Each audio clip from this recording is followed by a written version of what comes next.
It's the Park Pod, presented by Rest and Relax ROI, helping RV parks reach new heights. Join the discussion as we chat with industry experts, owners, operators, and whoever else seems interesting to us. Here's your host, Mark Rowan. Well, welcome to the February 2023 episode. So glad that you were able to join us. If you've paid attention in the past, you may have noticed that we flipped the script on the hat wearing part of the show.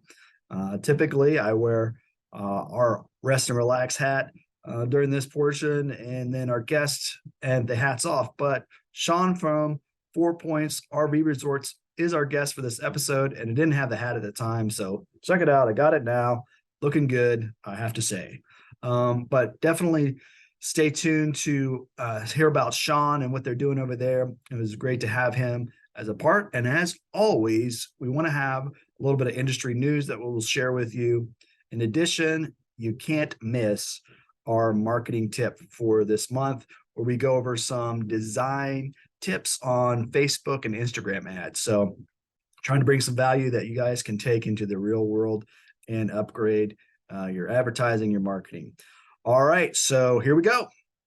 So here we have our website, restrelaxroi.com. Check it out. You can download our free Ultimate RV Park Marketing Checklist. Have it, take it, do with it what you will. Hopefully learn and better yourself and your park and your marketing. What do we do with the M5 system? So this is where we put all these pieces together to improve a park's entire marketing operation. So we start with the reputation, we move on to resell, reach, and retarget. Those are the 4 areas that we primarily focus on. So check that out as well. You can check out our blog, and while you're checking things out, this is like you're at the grocery store, you're going to check out the Instagram and our social media. Be sure to follow us if you haven't already. We'd love to connect with you. Now we're on to the next thing.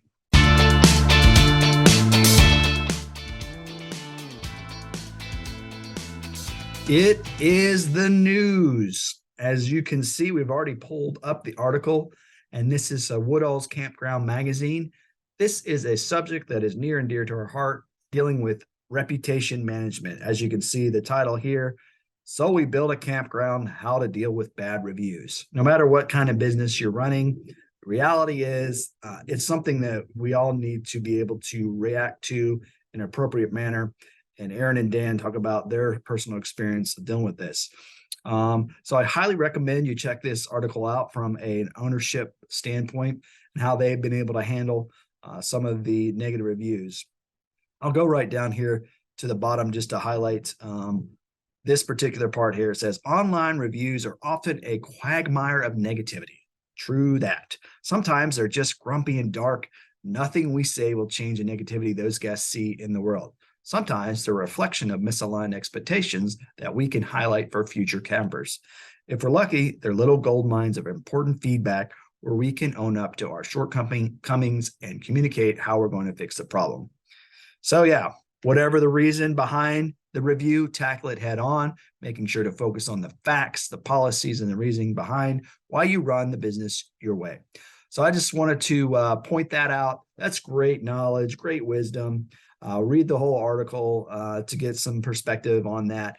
And as we always recommend, please respond to reviews and keep the dialogue open so you can do just as Aaron and Dan have suggested.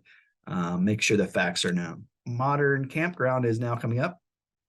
We're talking about the KOA offering funding for unique outdoor adventures with the Get Out There grant. This is just fun, and I thought we should take a look at this. Obviously, you can go to moderncampground.com to see more about the whole article.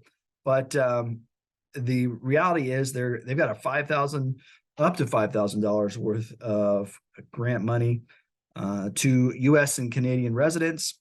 Applicants can fill out a form to share their outdoor dream with KOA, and the application will be open to submissions until March 31st. And you can see that link there. The goal is to find compelling once-in-a-lifetime stories that we can help make possible. So that's pretty cool. Check that out on Modern Campground. We really like the idea that people could win a fun camping trip just by telling a great story. That's the news for this month. And now it's time for Hats Off to RV Parks. We wear your hat. You talk about your park. Hey, everybody. Thanks for tuning in. It is a pleasure to have the CEO of 4 Points RV Resorts, Sean, with us today. How are you doing? And introduce yourself to us. Yeah, thanks, Mark. Doing great, man. It's been a very good season this year. My name is Sean Vidrine. I'm the CEO of 4 Points RV Resorts. We operate a portfolio of destination campgrounds across, the Midwest, Northeast, and in the South. So, yeah, I mean, we're pretty spread out. Got it. Awesome. So where's your main location, or do you have like a headquarters?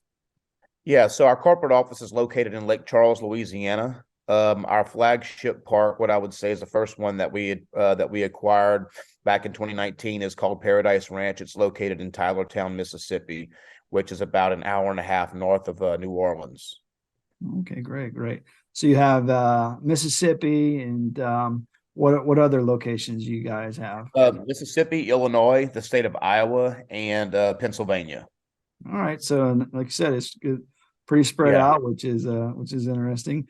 And just kind of land on that for a second. Are they all the same basic type of parks then, or they vary at all, or are they pretty similar? Sure. So so we're very focused in the family destination RV resorts. Three of the parks that we currently operate are Jellystone, Yogi Bear Jellystone parks. Yep. So even though our non-Jellystone parks, that are privately branded, are still in that same mode of, we are the destination, high activity, high amenity offering. And basically we are the destination. Most of the areas that we operate in are what I would say pretty rural. So, none of our resorts as of right now are located in what I would call resort towns, like a Gatlinburg, Tennessee or something. So we really strive to position ourselves in an area that's densely populated enough to where we can draw from a 2 to 2.5 hour radius, but we are the destination. When you come, we want you to stay. Yeah. So you're not competing with Mickey or anything like that. Right. Very good. All right. So give us a story of how you got involved in the industry. What's that look like? Sure. So prior to my involvement in the RV industry, I was a real estate investor investing into multifamily and single family dwellings, mobile home parks, apartment complexes, and then, like I said, some single family residents. And I want to go ahead and market one of my mobile home parks to look at selling that. And the broker that was working on that deal for me at the time had, he had run across the Paradise Ranch property in Mississippi and asked me if I was interested in getting into that space. I didn't know anything about it. It was a little intriguing, and went and took a look at the property, and it was very nice. But with no experience, I was a little afraid to get into that on my own. But he did introduce me to a couple of gentlemen that had been in the industry for, combined well over 30 years. They knew the industry inside and out, and were very analytical, and had been very successful operating their own parks as well as doing consulting work for other people in the industry. So after meeting with those guys, we decided to go ahead and purchase this property together. And we've continued to do that with our group now for the last 4 years, and we're still acquisitive. The market's changed somewhat, with interest rates and whatnot, but we're still looking for acquisition opportunities. Right. Well, that's good.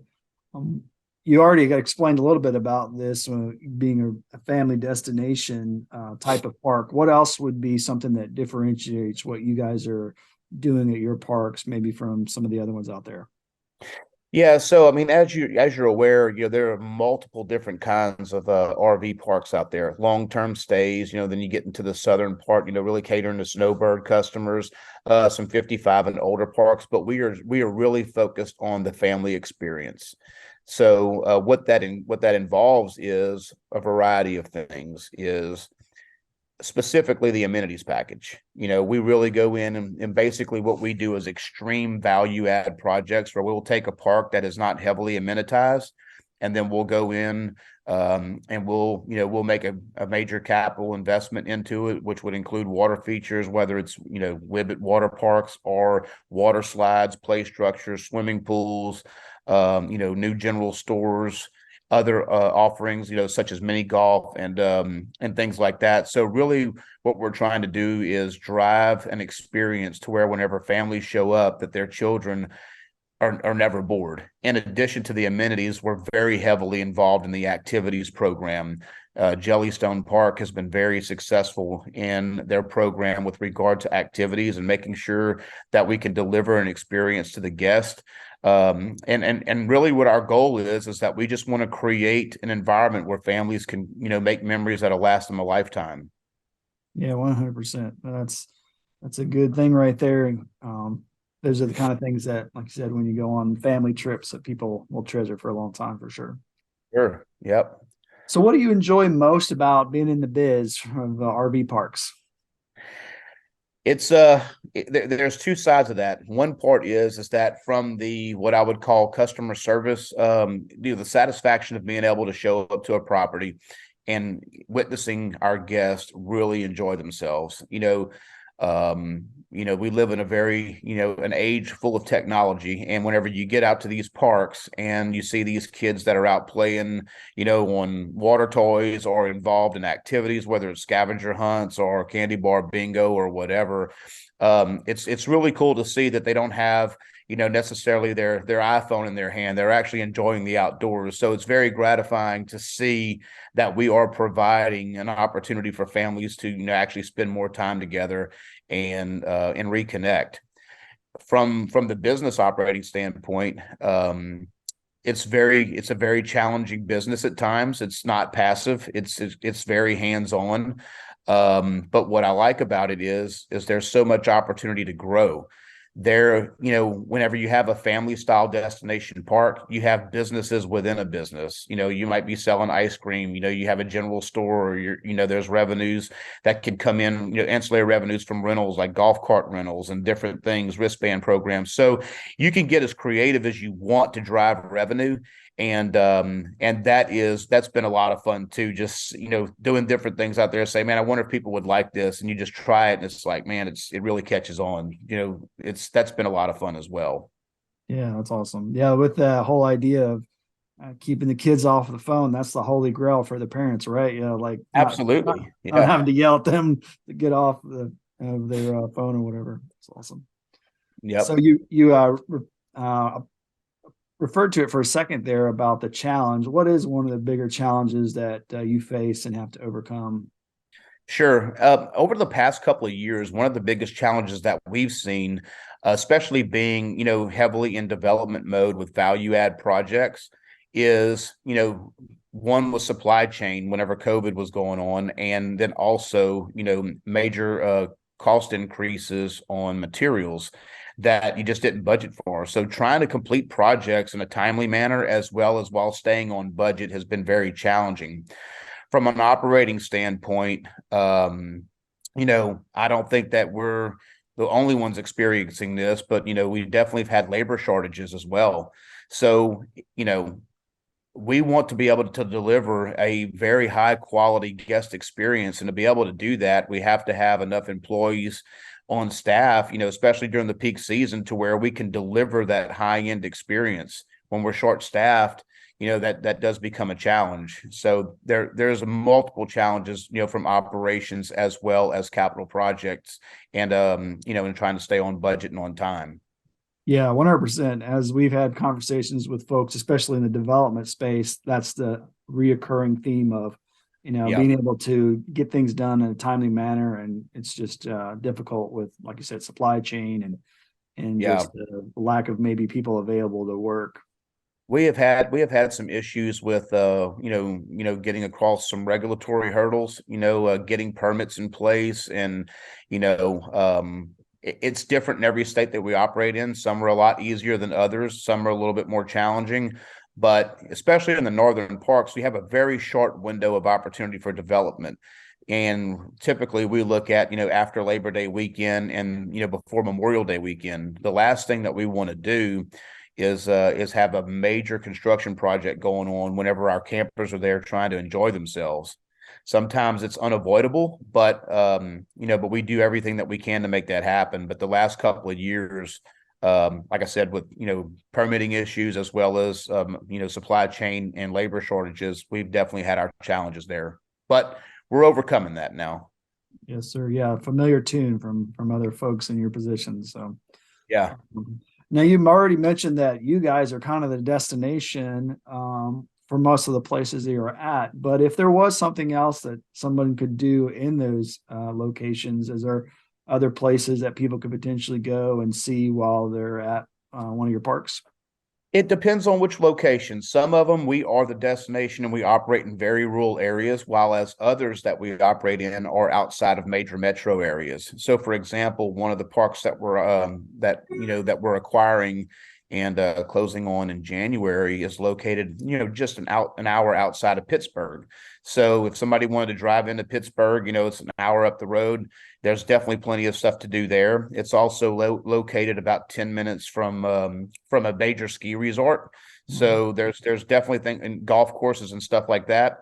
One of our locations in Iowa is located about 30 minutes from the Field of Dreams, where Kevin Costner and Mac, and the baseball teams come out there once a year and do their stuff. And that's a really cool experience to be able to go out there, take a tour of the property.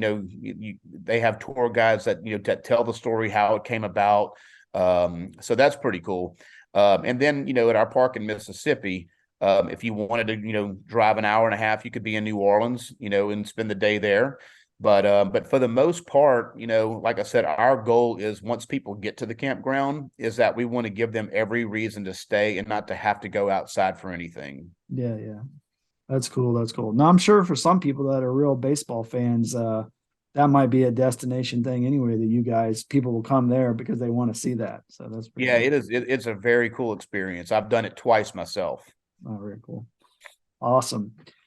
So for somebody, like you said, you're in there developing parks, I mean, not on a regular basis, but fairly regularly. And a lot of people got into that over the last few years because it was seen as a great opportunity. So for someone that's just starting out, what's some advice you would give to them? I would say the one thing for sure that I would recommend is that they just need to make sure that they understand exactly what type of RV park they want to get into. And a lot of people that I've heard that have not been into the industry yet, really, they see it as a passive investment. While that can be the case, depending on the type of park you invest in, it is definitely much more active than what I would call, an apartment complex or a mobile home park, especially the destination RV resort. So first thing I would make sure is identify what particular type of property you want to operate. And then once you do that and you've decided that, do as much due diligence as you can on the market and what you can actually do as far as performance. We do a lot of analysis on, how is the park performing in its current situation, and is there any room for organic growth? And if there is, then that's even better. Or does it require capital investment for you to grow? So I would say just know exactly what type of park you want to operate, and whenever you make that decision, make sure that you do plenty of due diligence. Yeah. Great advice. All right, so Rest and Relax ROI, we're all about the marketing. So we like to get other people's insight on what's been good for them. So what's a marketing activity that you guys do pretty regularly that's been effective? Sure. I would say that for us, two things. Obviously, social media is a very cost-effective way to reach a lot of people. And we also do constant contact with email. So, we do a combination of both. We spend quite a bit of money on marketing every year. And one thing that we do that's been very effective for us is that, especially through our email program, is that we're notifying guests when we have availability. So rather than them just saying, okay, well, I don't know, we're sending updates weekly to our existing customer base, and then we're also promoting on social media platforms, other things about the park, and trying to draw in new customers. we're experiencing about 40% new customers each year. So that's a good thing. And we're continually adding to our email list, which allows us to have that constant contact with the customer. Exactly. And you stuck that brand name in there again. Good job. Absolutely. Constant contact. Yeah, we're Yeah. familiar with that. We use that in the past as well. And as you said, the email list, as a marketing guy, you may have heard this, those that are listening, but that is probably one of the most valuable things that a business can have, is that list. People that have opted in want to hear more from you. So definitely be building that list any way you can, just like Sean does. Yep, it's been very effective. Great. Well, we're about to wrap up our time together, but we want to finish out on a fun note here of your favorite RV or camping experience. Could have been when you were a kid, could be last week. But what's that? I would have to say, going back to my childhood, my grandparents had an RV, and every summer, whenever we would get out of school, that their thing was, we're going to take a trip, whether it's a 2-week trip or a 1-week trip. And I can just remember as a kid them dragging that RV from Lake Charles, Louisiana, all the way to Yellowstone National Park. And at the time, it may not have been so fun with all the escapades that come along with it. But looking back on it now, my brother and I, especially, we laugh about all the incidents that have occurred, whether it is, being stuck in the middle of a major metro. Back then, we had to stop and, ask directions, use a map and things like that. So it was like the Griswold camping vacation. So, but those are fond memories of mine, and I do appreciate the fact that that I was able to experience that. Yeah, those are huge. Yeah. Same thing. Just thinking about the different trips and times together with family it's always great. Well, Sean, it's been wonderful to have you and on to talk about 4 Points RV resorts, and so tell us where we can find more information on that. Obviously, we'll link that as well. Sure. So our website is www.4pointsrvresorts.com. It has the information on our team and how we operate, as well as the individual properties that we've recently acquired. So you can reach us through there, and hopefully you and your guests will have an opportunity to come out to one of our destinations. 100%. Yeah, go check out those family fun destinations that he's been talking about, and you'll obviously have a great time. All right, everybody, we really appreciate you being with us today. And until next time, happy trails. Thank you, Mark. Strap in, folks. You're about to experience the R&R ROI marketing tip. All right, here we are with design tips for Facebook and Instagram ads. This content was in our latest webinar, which was the end of January 2023, where we went over 3 main areas of getting ads up and running and on these platforms, how to set up the right kind of ad types you need to know about, and of course, this design. So as you can see right here, use simple design to stand out. So don't overdo it. You don't want to have too much stuff going on with your ads. They need to pop though and get attention, but it can't be too much. The other thing, keep the main thing front and center. No rabbit trails. So when we talk about picking out ad objectives in another part of this webinar, this will determine what you're going to do within the creative part of your ad. So what are you trying to accomplish? Are you trying to get people to book online? So don't go too crazy with the messaging. And colors, make sure you're matching your branding. That's always a good idea. Don't go over the top with text, especially when it comes to your actual image and creative. And then high resolution images. We have some stats on here that talk about how much more effective a clear, nice image is as opposed to one that's not so great. And then refine your designs with A/B testing. So don't just put one and stick with it. You want to continue to watch the ad performance and see if you can tweak, whether it's a headline or an image, and see if you can get better results. I want to go ahead and typically we don't do another slide, but there's some great information on here about common mistakes to avoid when it comes to design. No clear headline, so make sure that headline gets to the point of what you're trying to accomplish. That low resolution image, that's bad news. We talked about the high resolution is good. And having generic visuals and copy, too much text, not optimizing for mobile, with make sure people are going to be on their phone. Make sure that you got that part covered, not having a good call to action. And then once again, that testing and optimizing, not doing that. So those are some tips for designing for Facebook and Instagram ads. Like I said, check out the full webinar on our YouTube, and hopefully you'll get a lot of great info out of that. Thanks for tuning into the Park Pod. Don't forget, subscribe to us on your favorite podcast platform.